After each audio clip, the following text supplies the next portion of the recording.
এই দুনিয়ার মুসলমান ভাইরা তোমরা শুনে রাখো, একটা বার চিন্তা কি করো না, কিয়ামতের ময়দানে যাওয়ার পর আবার আল্লাহ যখন প্রশ্ন করবে তুমি দুনিয়ার জন্য পাগল ছিলে, দুনিয়া তোমাকে আজকে কি দেয়া দিবে? আরে দুনিয়া তখন বলবে আমি দুনিয়া আজকে আমার ভাইকে ছেড়ে দিলাম, আজকে আমার আপনজনকে ছেড়ে দিলাম, দুনিয়া তোমাকে আমাকে ছেড়ে দিবে। তখন আল্লাহর কাঠগড়া আমার দাঁড় হয়ে যাইতে হবে। আমার আল্লাহ বলবে তোমরা দুনিয়ার জন্য বড় পেরেশান, দুনিয়ার জন্য বড় চিন্তায় নিমগ্ন ছিলে, আজকে যাও দেখো তোমার দুনিয়া তোমার জন্য কিছু করতে পারে কিনা। না না না, দুনিয়া আমাকে কিছুই দিতে পারবে না, করতেও পারবে না।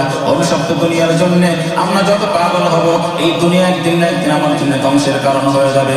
আল্লাহ কোরআনে জানায় দেয় আলহাকুমুত তাকাসুর, এই দুনিয়ার মানুষেরা, এই আদম সন্তানেরা, তোমরা তো সবাই সম্পদের মোহে পড়ে যাবা, সম্পদের